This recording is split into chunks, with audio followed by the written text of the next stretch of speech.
What's up, everybody? This is RadTechShoe, and I am continuing my LP of Dante's Inferno. We're about to go through more fraud, so let's head on to the next malebolge challenge.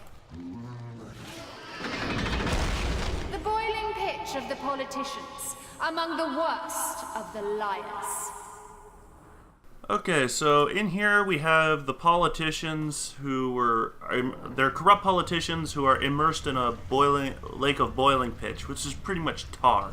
And it represents the sticky fingers and dark secrets of their corrupt deals when they were in power and office.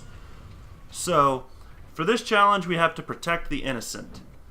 It's pretty simple, and there's two of them right there in the bottom right and bottom left. They have swords and stuff like that. All we have to do is protect them, and if none of them get hurt, you know, as long as we protect at least one, we should be fine. But if we protect them all and none of them get touched or killed, then we get bonus. So this is pretty much, once again, another classic example of use and abuse that cross. As you can see, all the enemies are of the exploding minion kind. You know, you deal enough damage to them, they'll explode, and if you knock them into other enemies, they'll explode and damage them and cause even more explosions. So you can actually unleash a chain of explosions just from that. Just from one enemy. So, as you can see, it's kind of close. It's better to stand on the bottom half of the middle circle right here with the politician, you know, symbol. So, if you just stand on the bottom half, just use the crosses and just attack 1 or 2, 3 times in each corner, and then turn to the other corner and do the same, and you should be able to keep them protected. It's really not too difficult, so long as you're able to quickly look left and right and assess which area needs to be attacked. And as you can see right here, they're not only going to come for the politicians, they're also going to come. They're not the politicians. They're not going to go just for the people. They're going to go for me as well.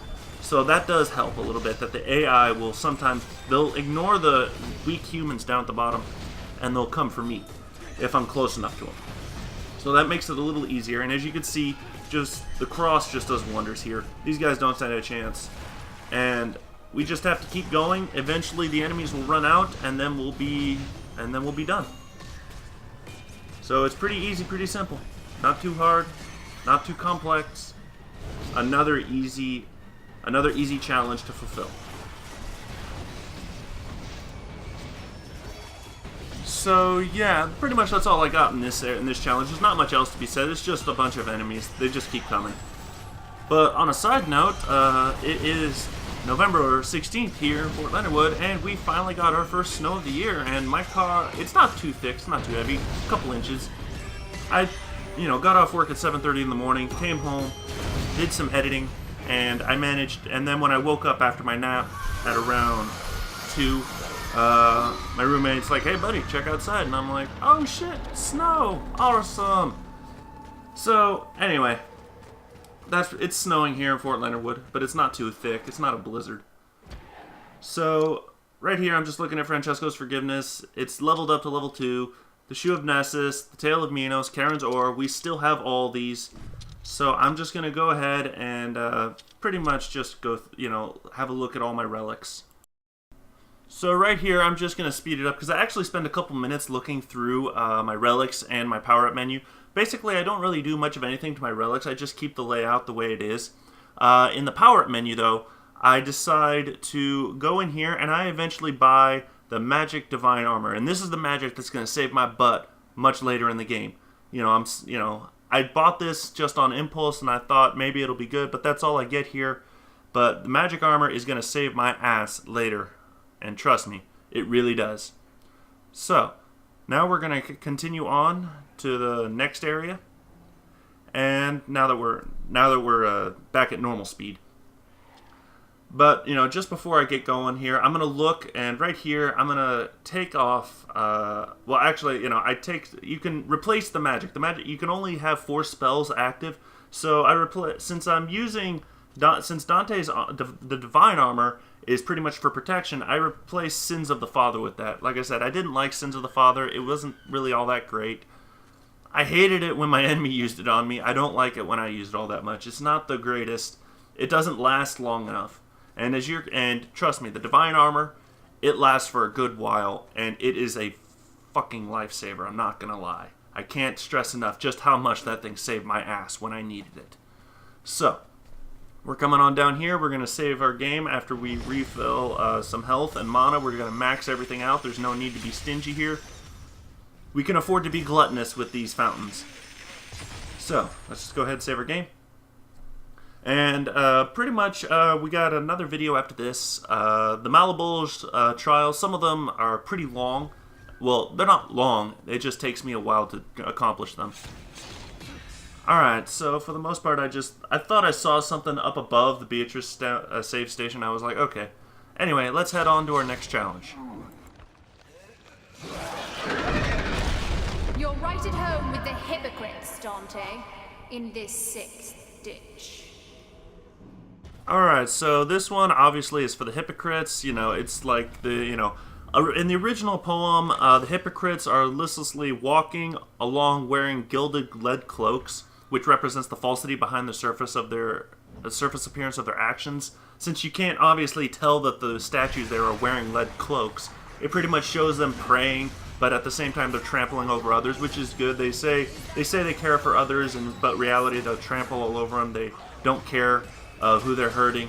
So, you know, and me on a personal basis, I'm not too fond of hypocrites. I believe in practicing what you preach. So I kind of, when I got to this part, I was kind of, I kind of like this area. Like I said, some of these sections of fraud are, you know, morals that I agree with. So that's just, you know, my 2 cents on this. So the challenge here is no magic, and if we can kill all the enemies within the time limit, we can obviously get some bonus souls. So obviously we definitely want to use and abuse that cross. But unfortunately, right when the heretic came up, I'm like, great. I thought I might have made it, but nope, I did not. So here comes the heretic. And since I can't use any magic, that's one of the ways to, you know, I can't use magic and I can't use the cross. Therefore, melee is the only thing I can do against a heretic right now. I can't use magic to create space. Like right now, it would be a good time to use magic to, you know, get these guys off me. But unfortunately, that's not going to happen. So, as you can tell right there, I clearly did not have a chance to complete this challenge under the time limit and get the bonus accomplishment. But we managed to finish him off, and now we have an Asterian Beast. And right here it says, challenge canceled, just escape. So I'm like, well, this is kind of different. I wasn't expecting this. So am I awarded bonus souls anyway? Because I was doomed from the start. There was no way I could have beaten an Asterian Beast within the time limit, even if I was able to beat everyone else. But, so pretty much, you know, an Asterian Beast. We haven't fought one in a while, actually, believe it or not. I think. I can't remember, but I want to say the last one we encountered was in Greed. I want to say Greed was the last time we actually rode one of these things. But, whatever. Not too hard, not too difficult. If you want to use your redemption meter to power through this guy and, you know, trigger the interactive, you know, button combination in order to put him away, if you want to do that, you know, go right ahead. But as you can see, the redemption meter is getting, you know, I'm saving up the redemption meter. We're going to need it later. So let's go ahead and finish this bastard off and take control of the Asterian Beast.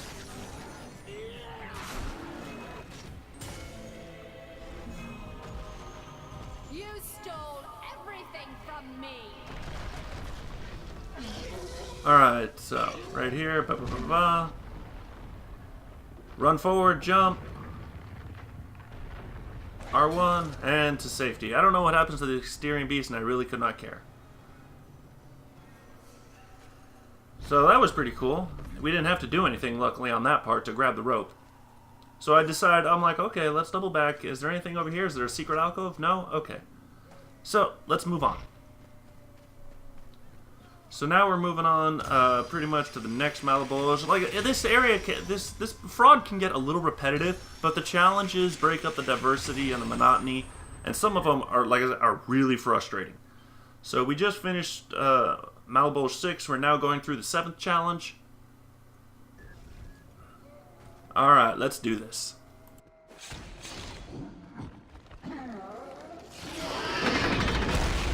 Eternally bound in snakes, the thieves suffer below.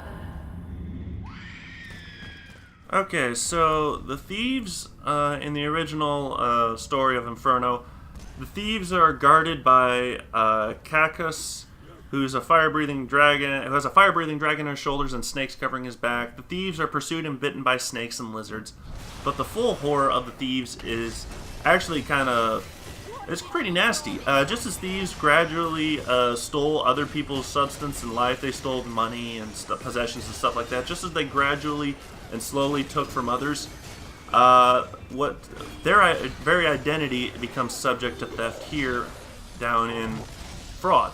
As when they're bitten, they undergo various transformations, and they are, some of them grow multiple legs, some of them turn into animals. So it's like they're completely transformed, and they've lost their identities, they've lost everything about them. So it's rather funny that it's kind of intense. That'd be pretty intense to lose your identity, through eternal torture. But that's how it is sometimes. So right here, this challenge is pretty simple. Our health is gradually decreasing, not rapidly. As you can see, it's just gonna slowly lose a small chunk at a time. It's not, decreasing little by little. Every now and then we'll lose one small chunk, and that's it. So we got Crusaders, we got Gluttons, we had Seductresses, we had a Demon. Just a nice variety of enemies this time around. We even had some pests, if I'm not mistaken. So right here, we're just going to go ahead and, avoid getting eaten. The good thing is, since I got eaten that first time by the Glutton way back in anger, every time a Glutton grabs me, I'm just smashing circle repeatedly, because it's the same button combination every time. So right here, I'm trying to use the fruits, that Dante got from absolving his mother, the magic. It doesn't really stun the Glutton that much, so it's just another example of not being all that useful. So let's finish this bastard off. And right there, I saw the R2, and I'm like, come on, let me interact with you. Let me grapple. Let me finish your fat ass off. Alright, good. Challenge successful. If you're absolving the big guys, like the demons and the gluttons, you'll get health. So it's not like you're indigestion. So it's not like you're in danger of dying.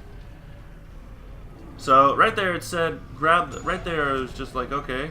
I'm like, okay, what do I do? Oh, okay, so I gotta climb. Oh shit, the elevator's coming. Okay, fuck.